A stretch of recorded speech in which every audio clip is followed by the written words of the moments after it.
अध्यक्ष महोदय, आज जब हम बजट के ऊपर चर्चा कर रहे हैं तो हमें अपने छोटे भाई मनीष सिसोदिया जी की याद आ रही है। आज ये 10वां बजट है हमारी सरकार का। इसके पहले के 9 बजट मनीष सिसोदिया जी ने इस असेंबली में पेश किए थे और मैं उम्मीद करता हूं कि अगले साल का बजट भी मनीष सिसोदिया जी ही इस असेंबली में पेश करेंगे। आज ये पूरा हाउस उन्हें याद कर रहा है। उनकी अनुपस्थिति में आतिशी जी ने बतौर फाइनेंस मिनिस्टर आज का ये बजट रखा, ये संसद असेंबली के अंदर बजट रखा है और मैं उन्हें बधाई देता हूं कि ये बजट बहुत अच्छा है और इसमें समाज के सभी तबकों का और सभी सेक्टर्स का ख्याल रखा गया है, चाहे वो शिक्षा हो, स्वास्थ्य हो, बिजली हो, पानी हो, सड़क हो, नाली हो, ड्रेनेज हो, सबका इसमें ख्याल रखा गया। चाहे वो अमीर हो, गरीब हो, इस जाति का हो, उस जाति का हो, युवा हो, बुजुर्ग हो, हर एक का इस बजट के अंदर ख्याल रखा गया है। तो मैं आतिशी जी को भी ये बजट प्रस्तुत करने के लिए बहुत बहुत बधाई देता हूँ।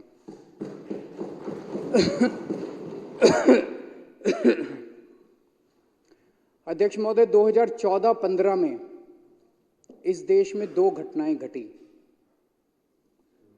मई 2014 में देश के लोगों ने केंद्र में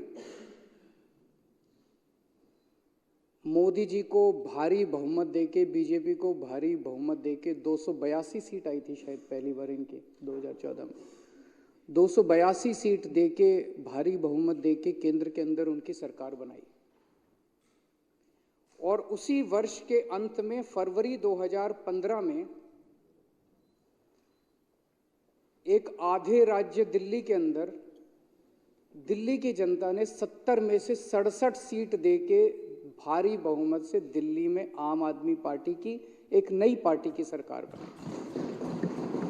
तो एक केंद्र के अंदर सरकार बनी और एक दिल्ली के अंदर सरकार बनी। दोनों भारी बहुमत से सरकार बनी और जब जनता भारी बहुमत से सरकार बनाती है तो जाहिर तौर पे जनता को बहुत उम्मीदें होती हैं उन सरकारों से। इन दोनों सरकारों ने पिछले 10 साल के अंदर 2 किस्म के देश के सामने गवर्नेंस के मॉडल रखे हैं और ये दोनों गवर्नेंस के मॉडल ऐसे हैं जो आपको चुनाव जिताने की गारंटी लेते हैं। उनका भी चुनाव जिताता है, इनका भी चुनाव जिताता है। एक गवर्नेंस का मॉडल है विकास का मॉडल और एक गवर्नेंस का मॉडल है विनाश का मॉडल। हमने आम आदमी पार्टी ने 2015 फरवरी में जो भारी बहुमत मिला, हमारे पास तो कोई पावर ही नहीं थी दिल्ली के अंदर, ना पुलिस हमारे पास, ना एलजी हमारे पास, ना कोई पावर ही नहीं थी हमारे पास। लेकिन हमने धीरे धीरे करके, लड़ के, हाथ जोड़ के, पैर पकड़ के स्कूल ठीक कर दिए, अस्पताल ठीक कर दिए, लोगों के बच्चों को भविष्य दिया, गरीब के बच्चों को डॉक्टर इंजीनियर बनने का सपना दिया, उनके सपनों को पूरा किया। किसी के घर में कोई बीमार हो जाए उसका अच्छे से अच्छे इलाज का इंतजाम किया। बिजली 24 घंटे की, बिजली मुफ्त कर दी, पानी मुफ्त कर दिया, तीर्थ यात्रा करवा रहे हैं बुजुर्गों को। इतने सारे काम किए, जनता बड़ी खुश हो गई, जनता का दिल जीतने का काम किया। ये एक मॉडल था जो आम आदमी पार्टी ने विकास का मॉडल किया और उसके बाद हम लगातार एमसीडी के चुनाव हुए, उसके बाद हम 2020 में चुनाव हुए, लगातार सारे चुनाव भारी बहुमत से जीतते जा रहे हैं। और ये अभी जो बजट रखा गया, अब तो जनता कह रही है कि ये 7 सीट भी हमारी आएंगी इस बार।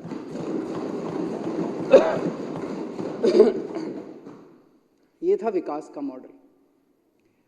2014 मई में जो बीजेपी को भारी बहुमत मिला और 280 सीट आई, उन्होंने एक दूसरा गवर्नेंस का मॉडल रखा जो है विनाश का मॉडल। उस विनाश के मॉडल के 2 हिस्से हैं।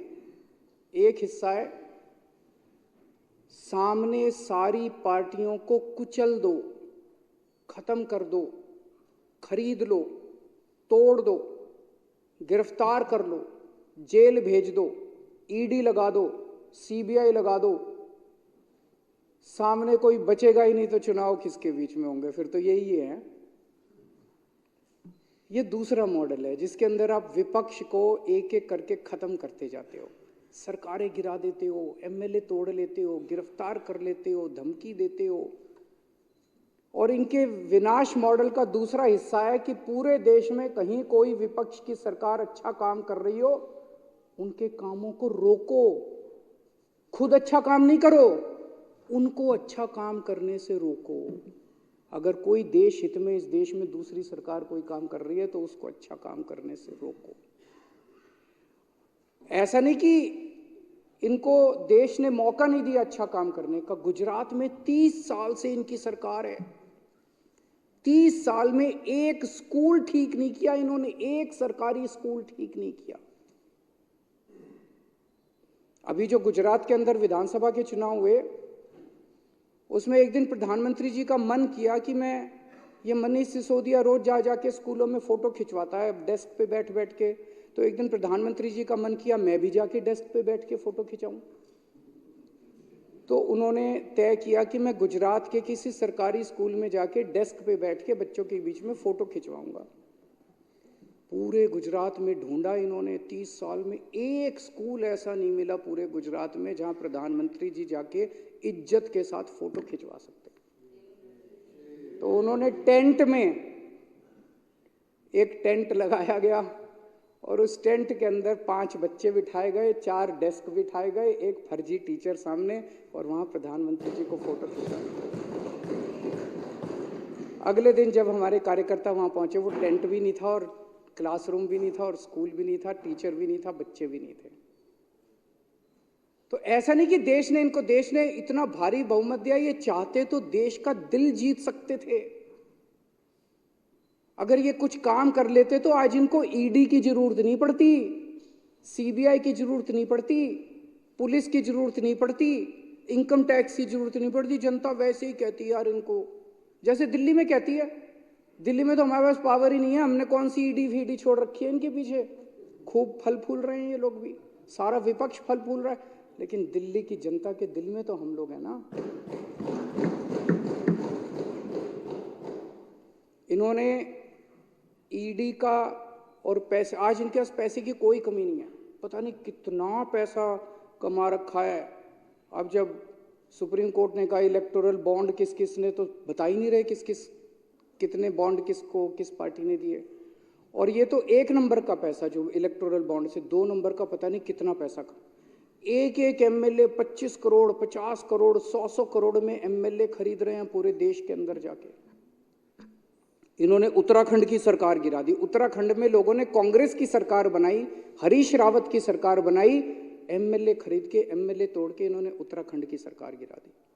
इन्होंने कर्नाटक की सरकार गिरा दी, इन्होंने मध्य प्रदेश की सरकार गिरा दी, इन्होंने गोवा की सरकार गिरा दी, इन्होंने अरुणाचल प्रदेश की सरकार गिरा दी, अब हिमाचल प्रदेश की सरकार गिराने जा रहे हैं थोड़े दिन के अंदर। और फिर कहते हैं हम जीतते हैं। ये जीतते थोड़ी हैं, सरकार गिराते हैं, ये जीतना थोड़ी है। ऐसे बनाओगे सरकारें तुम? इन्होंने एक एक करके पार्टियां तोड़ दी। महाराष्ट्र के अंदर लोगों ने महाविकास आघाड़ी की सरकार बनाई, एमवीए की सरकार बनाई, शिवसेना, एनसीपी और कांग्रेस की सरकार बनाई। अच्छी सरकार चल रही थी, अच्छा काम कर रहे थे वो लोग। ईडी का इस्तेमाल करके, सीबीआई का इस्तेमाल के शिवसेना के 2 टुकड़े कर दिए, सारे एमएलए इन्होंने तोड़ दिए। ईडी का इस्तेमाल करके, सीबीआई का इस्तेमाल करके इन्होंने एनसीपी के एमएलए तोड़ दिए, वहां की सरकार गिरा दी इन लोगों ने। इनका फॉर्मूला है कि सामने विपक्ष को रखो ही मत, कोई विपक्ष में ही नहीं रहेगा तो फिर चुनाव किस बात के होंगे? फिर तो इन्हीं को वोट पड़ेंगे। सबको जेल में डाल दो, कोई सामने ही नहीं रहेगा। कहते हैं मोदी नहीं तो कौन। क्यों कहते हैं? सबको तो जेल में डाल दिया तो मोदी नहीं तो कौन, कोई बचा ही नहीं। सारे जेल में डाल दिए तो मोदी नहीं तो कौन, मोदी नहीं तो सारे जेल में। तो ये इनका बड़ा सही फॉर्मूला है। अब ये एक और उस पे आए हैं, ये कह रहे हैं हम तो 370 जीत रहे हैं, 370 जीत रहे हैं, ये नया अब है, अगले 5 साल में ये चलेगा, ये कहने की कोशिश कर रहे हैं।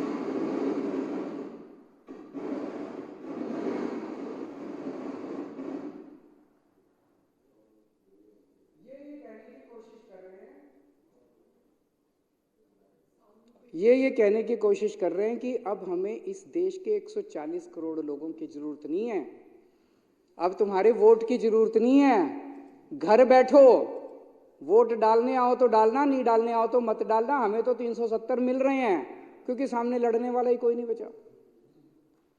थोड़े दिन के अंदर सारा विपक्ष, हिटलर ने भी यही किया था, जब हिटलर आया था, हिटलर ने 3 महीने में कर दिया, इन्होंने 10 साल लगा दिए। तो अब इनका यह कहना है कि हमें किसी की जरूरत नहीं है, तो ये जनतंत्र खत्म कर रहे हैं। अध्यक्ष महोदय, ये देश के साथ गद्दारी है, ये देशद्रोह है। अगर इस देश के अंदर जनतंत्र खत्म कर दिया जाए, मैं मन में सोच रहा था, आज अगर श्री राम होते, अगर श्री रामचंद्र जी आज इस युग के अंदर होते, तो ईडी और सीबीआई को उनके घर भी भेज देते और यहां बंदूक रख के पूछते, बेटा बीजेपी में आ रहा है कि जेल जाएगा।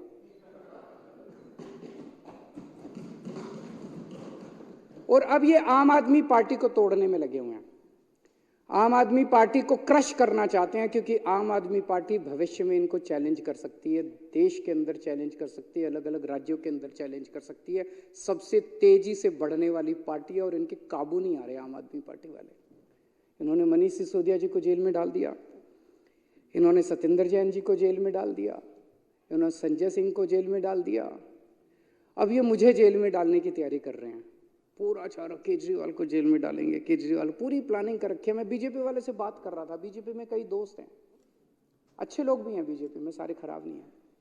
तो बीजेपी वाले से बात कर रहा था, वो बोली जी पूरी प्लानिंग है, आपको जेल में डालेंगे, आपकी सरकार गिराएंगे, सरकार गिराने के बाद सबसे पहला काम करेंगे, ये जो बिजली फ्री कर रखी है ना, इसको बंद करेंगे दिल्ली के अंदर। मैंने कहा क्यों, ऐसा क्यों करोगे? बोले पूरे देश में तकलीफ हो रही है, किसी भी बीजेपी के राज्य में बिजली मुफ्त नहीं है, आपने दिल्ली में कर दी, अब पंजाब में कर दी, जहां जाओगे आप बिजली मुफ्त का दावा करते हो, हम तो नहीं कर सकते, हम तो पैसे खाते हैं, इतना बजट कहां से आएगा भाई? पैसे भी खा ले और बिजली भी मुफ्त कर दे, दोनों तो नहीं हो सकते। तो बिजली मुफ्त को सबसे पहले बिजली मुफ्त खत्म करेंगे, फिर ये तुम्हारे स्कूल खराब करेंगे। ये जो तुमने स्कूल बने, बोला हमसे तो होते नहीं है, दूसरे बीजेपी ना गुजरात में कर सके, ना मध्य प्रदेश में कर सके, ना राजस्थान में, हमसे तो होते नहीं है। फिर स्कूल खराब करेंगे, फिर मोहल्ला क्लिनिक बंद करेंगे और फिर अस्पताल बंद करेंगे। ये पूरी प्लानिंग कर रखी है बीजेपी वालों ने। केजरीवाल को गिरफ्तार करेंगे और उसके बाद दिल्ली को बर्बाद करेंगे। मेरे को इतने नोटिस भेज दिए, इतने नोटिस भेज, सारी एजेंसी, जैसे देश का सबसे बड़ा आतंकवादी केजरीवाल है। मैं मन में सोचता हूं यार, 2-4 आतंकवादियों को भी नोटिस भेज लो, सारे नोटिस, 8 सम्मन आ गए मेरे पास, ईडी के 8 सम्मन, अब बता रहे 9वां भी आने वाला रास्ते में है। तो मैं इनको कहना चाहता हूं, तुम जितने सम्मन भेजोगे मैं उतने स्कूल बनवाऊंगा।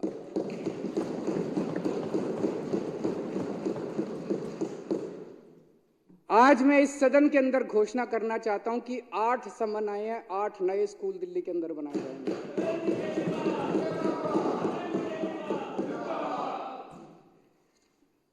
और अध्यक्ष महोदय, एक बीजेपी वाले ने बड़ा सही बोला है,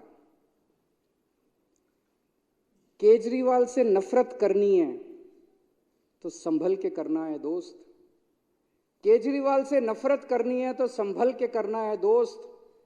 अगर उसके स्कूल और अस्पताल देख लिए तो मोहब्बत हो जाएगी केजरीवाल से।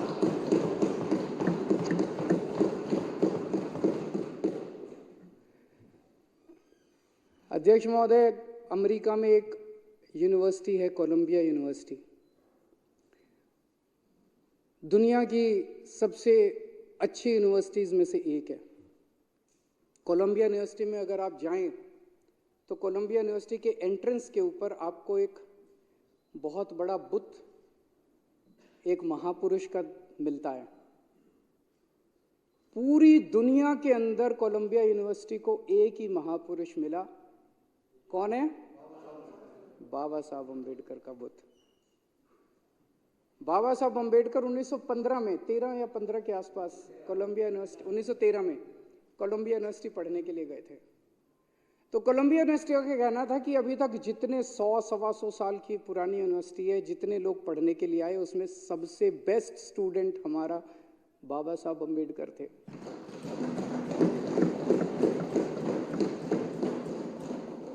ये दिखाता है कि इंटेलिजेंस जो है वो पैसे की मोहताज नहीं है। बाबा साहब अम्बेडकर बहुत गरीब थे, पैसे की मोहताज नहीं है इंटेलिजेंस।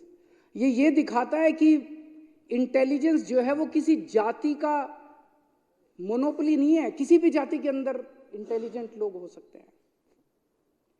तो हमें गर्व है बाबा साहब अम्बेडकर के ऊपर, जिनका बुत आज कोई बता रहा था लंदन स्कूल ऑफ एक्सचेंज के बाहर भी शायद उन्होंने लगाया, वहां भी लगाया उन्होंने बुत उनका। बाबा साहब अम्बेडकर का सपना था कि इस देश के हर बच्चे को, चाहे वो गरीब हो चाहे अमीर हो, चाहे वो इस जात का हो चाहे उस जात का हो, हर एक को अच्छी शिक्षा मिलनी चाहिए।